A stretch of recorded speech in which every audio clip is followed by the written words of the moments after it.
Welcome to the Real Double Dose Channel broadcast station, focused on the real reels of real life, love, growth, and of course, elevation within all levels. RDDC is exactly the place where anyone can discover more depth, love, light, and clarity within themselves, and elevate from other people's walks of life, conversations, and questions, along with deeper insights. So tune in and be a part of the Double Doses with Lexus T and RDDC. Hey everybody, this is going to be a topic that we need to get on. I hope all of you are well. You new coming in, all those who have been with us, welcome back to what we do, and that is here. No matter what we get into, we're here. Real Double Dose Channel, and also Lex Effect. Yes, Affect. And many other things. We can see the links provided from our blog spot at Real Double Dose Channel at blogspot.com as well. Go down there and check it out. But let me get to this just in case of what's going on. And I wanted to talk about this called desensitized reactions. Now, this might be part one, part two, we don't know, right? But I think it's going to be just cool right now. But I want to talk about a desensitized reaction. And maybe it's probably a different name from that, but we're desensitized from it. And this is what it is. Like, such as when we go to the restaurants and we have an off-putting taste, right? With the food, and we know it's rancid. But why would we return there? You know what I mean? Think about that for a minute. If you go to, and I'm going to give you a synopsis of where I'm going with this, so just go with me right now. You know, the next flow can go. Real Double Dose Channel. Let's do it. Slice of everyday life. Let's get it. But really, if you go to a restaurant and the food tastes off, the atmosphere, you try to give it a couple chances. Maybe we spoke about this before in little ways.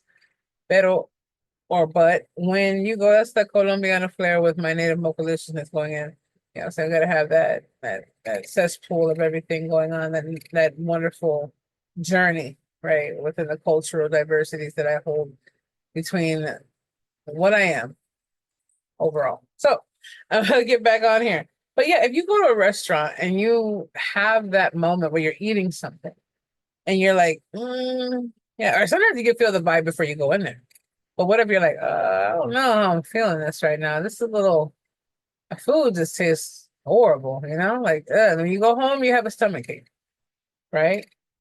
Why would you go there again and again, though? Like, first time, you probably wouldn't go there after it happened the first time.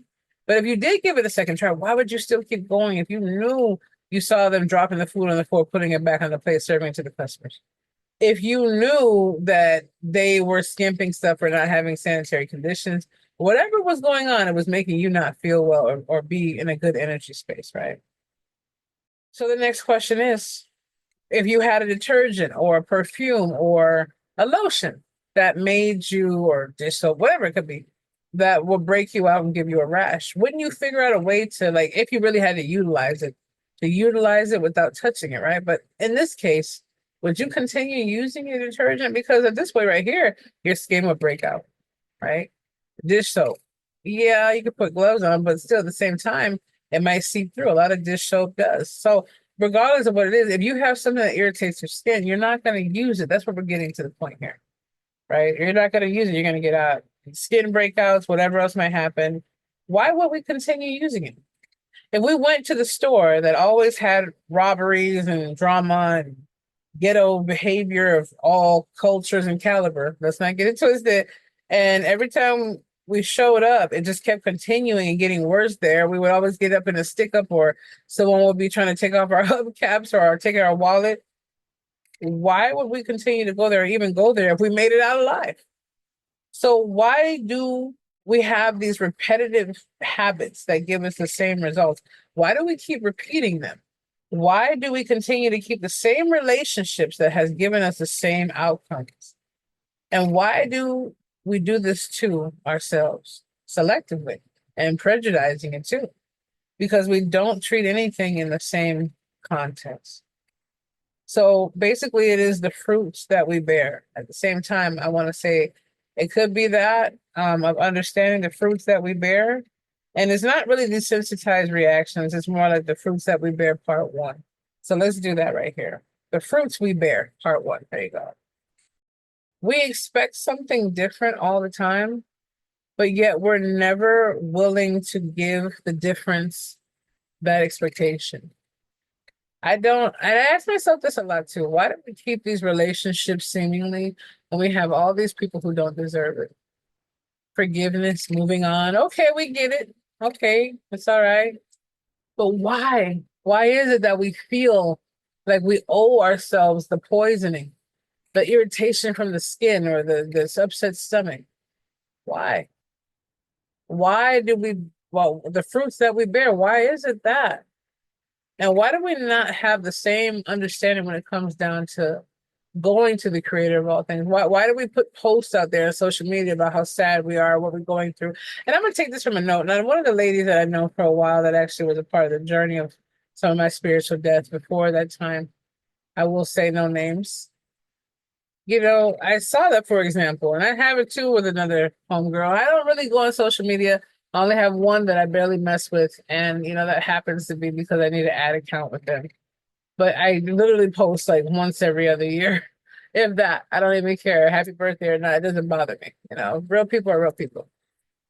So I looked at that and I'm thinking to myself, man, I'm sorry, that's my little beads on my wrist. If you hear that tapping, but I thought their posts were like, oh my goodness, and it's real stuff. Don't get me wrong. Condolences to them because I know loss back to back to back. But they're literally going off of, oh man, I lost such and such.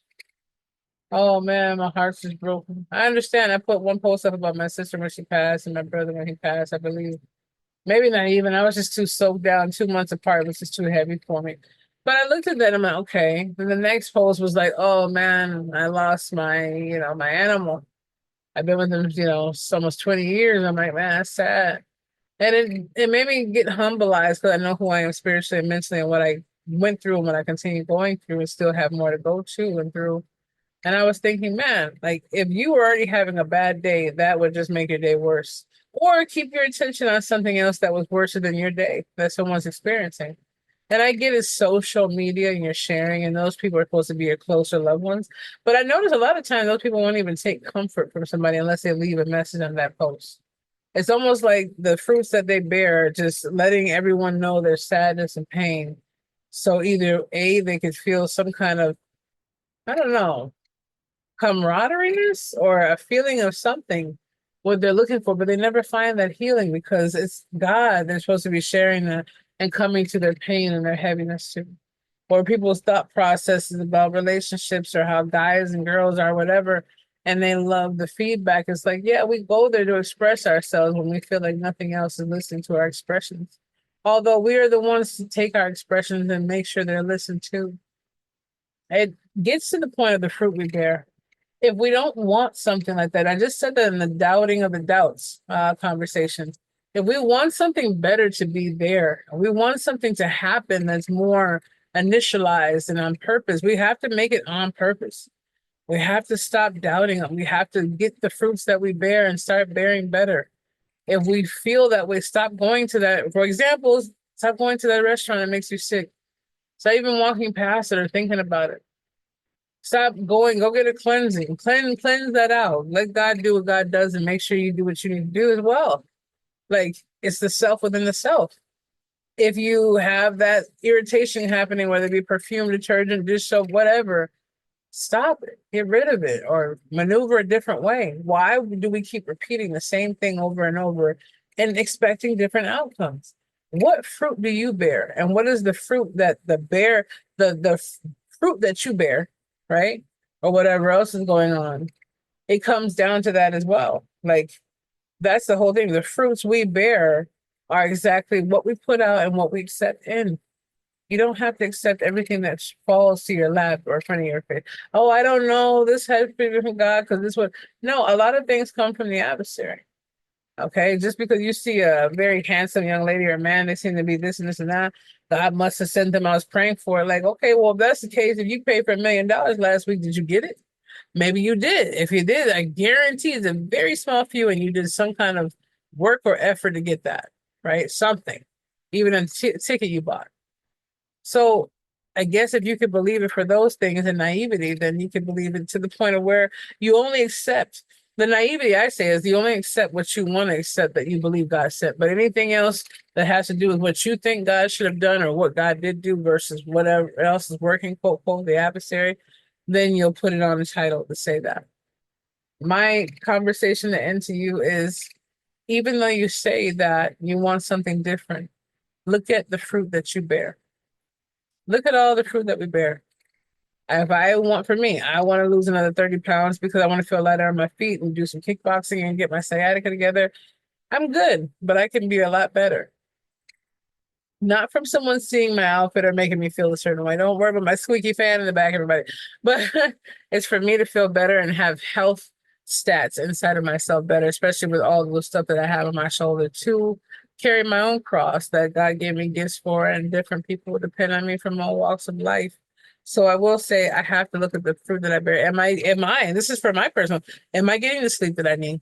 Am I getting the rest? Am I elevating my feet? I have pinched nerves in my feet, my sciatica triggers, different stuff like that. Am I stretching? Am I eating or hydrating properly?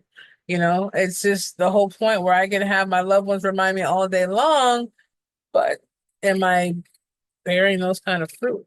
Am I surprised at the outcomes of what I get? No, because I already know that I should be bearing better fruit than that. The fruit that we bear will show us the journey that we're going to have. And until we change that, until we literally flip the switch, in this case, flip the switch, yes, FDS hashtag boom, we're not going to get any better results than that. So if you want the same results, keep doing what you're doing. Again, this has been an RDDC Lex Effect moment. I'm just saying on here to give you the double doses and serving a slice of everyday life. Let's get to it. Reach out to us at Real Double Dose Channel at yandex.com like you have been, and more insights to come on our different social medias and those who are out there on them. We love you. Thank you for the hashtag shout outs and so much more. Remember to be the change, feel the passion, embrace the power of the spirit. Let's get it and grow and elevate beyond control. Hashtag the fruits we bear. Part one.